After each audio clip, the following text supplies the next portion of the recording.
4 साल 4.5 साल से कैसेट बज रहा है, डीजल पेट्रोल हमारे हाथ में नहीं है, रुपया अंतर्राष्ट्रीय कारणों से गिर गया, महंगाई भ्रष्टाचार के लिए कांग्रेस जिम्मेदार है, बाकी सारी समस्याएं नेहरू छोड़ गए, फिर भी कोई दिक्कत हो तो पाकिस्तान चले जाओ। और चाइना से युद्ध हुआ तो इस बार आर पार की होगी, 62 वाला हिंदुस्तान नहीं है। अपन जीतेंगे और उस खुशी में फिर चाइनीज पटाखे फोड़ेंगे।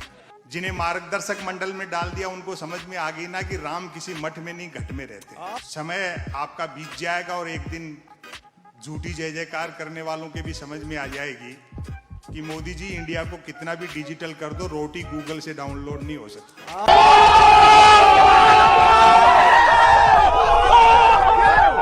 देश में बहुत जबरदस्त हास्य का माहौल है, एक तरह से हास्य का स्वर्ण काल चल रहा है। जिन्होंने अच्छे दिन का वादा किया था उनको उनका वादा याद दिलाओ तो खुद ही हंसने लगे। विकास का एजेंडा कह करके आए थे, कुर्सी मिलते एजेंडे के विकास में लग गए। म्यूजिक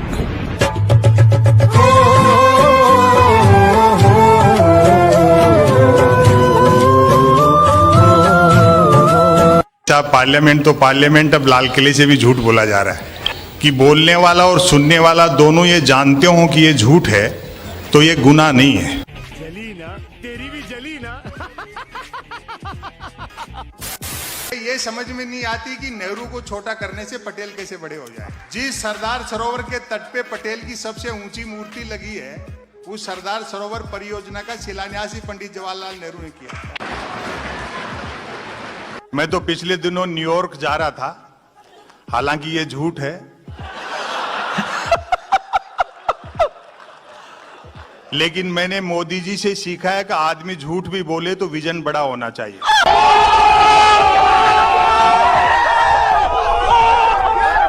देशभक्ति देवी देवताओं से सीखो।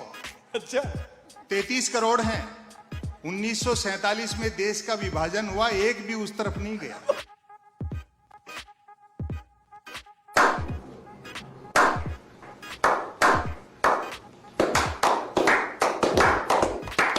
तो शादीशुदा हो तो पत्नी को साथ रखा करो, वरना मन की बात भी रेडियो से करते फिरोगे।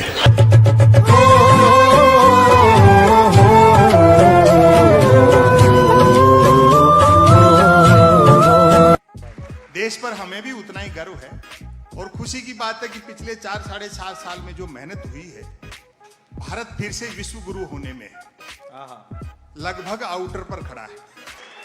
और वैसे भी उस देश को विश्व गुरु होने से कौन रोक सकता है जिसकी जेलों तक में संत महात्मा रहते हैं। लाठीचार्ज हुआ तो भाजपा ने राजघाट पर धरना प्रदर्शन किया विरोध में, तो प्रतिपक्ष की नेता सुषमा स्वराज ने उसमें डांस किया। वो टीवी के माध्यम से डांस आपने भी देखा होगा। राजघाट पर सुषमा स्वराज का डांस देखकर मेरे ख्याल गांधी जी ने भी सिर पीट लिया होगा कि यार मैंने अंग्रेजों से लड़ाई स्वराज के लिए लड़ी थी या सुषमा स्वराज के लिए लड़ी थी। जली ना, तेरी भी जली ना। लोकतंत्र रसातल में जा रहा है और मूर्तियां आकाश छू रही है। मीडिया के लोग यहाँ बैठे होंगे, ये भी बहुत हंसा रहे हैं। जो बड़े बड़े मीडिया हाउस चलाते हैं और जिन्हें राज्यसभाओं की मेंबरी चाहिए। आजाद हिंदुस्तान में मैं देख रहा हूं, पहला मौका ऐसा लगता है हमें जब गलती सरकार करती है और मीडिया सवाल विपक्ष से करता है। अखबार में आप खबर पढ़ो, एक लाइन में व्यंग हो जाता है, आज भारत के प्रधानमंत्री भारत आएंगे। मैंने कहा भैया खबर बड़ी है, सेलिब्रेट करना चाहिए। आपको अच्छी लगी तो ऐसे थोड़ा मार दीजिए हाथ, आप थोड़ा सा मार दीजिए, एक बार मार दीजिए। क्यों कष्ट हो रहा है आपको? अगर अच्छी लगी मार दीजिए। आपको ध्यान होगा 2015 में शिंजो आबे आए थे तो मोदी जी ने बुलेट ट्रेन के समझौते पे हस्ताक्षर किए और अगले दिन मोदी जी ने शिंजो आबे को ले जाकर के बनारस में 3 घंटे तक गंगा आरती दिखाई। 3 घंटे तक गंगा आरती देखने के बाद शिंजो आबे बोले, मोदी जी जब आप लोगों के पास इतनी फुर्सत है तो काहे को बुलेट ट्रेन चला रहे?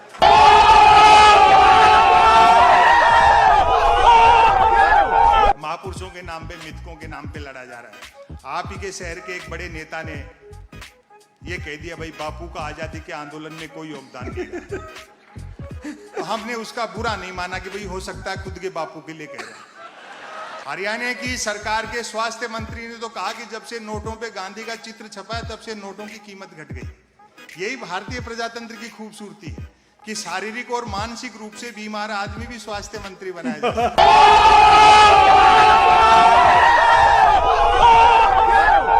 कि गांधी का पुतला बना करके गोली मारी गई, उसमें से खून निकला और खुशी में मिठाइयां बांटी गई। गांधी तब भी हंसे होंगे कि यार जिन मूर्खों ने गोली मारी, खून निकला और खुशी में मिठाई बांटी, वो मिठाई खरीदने के लिए जो धन खर्च किया उन रुपयों पे तो गांधी छपा हुआ है। हम भाग्यशाली हैं कि 68 साल में पहली बार हमें एक बहुराष्ट्रीय प्रधानमंत्री मिले। आधी दुनिया का चक्कर काट के आगे अभी तक तो कोई इन्वेस्टर आया नहीं है। वाह मोदी जी, वाह वाह। और वो लोगो देखा आपने स्वच्छ भारत अभियान का, गांधी जी का चश्मा, जिसके एक शीशे पर स्वच्छ लिखा है, दूसरे पर भारत। यानी जिधर स्वच्छ दिखता है उधर तो भारत नहीं है, और जिधर भारत दिखता है वो स्वच्छ नहीं है।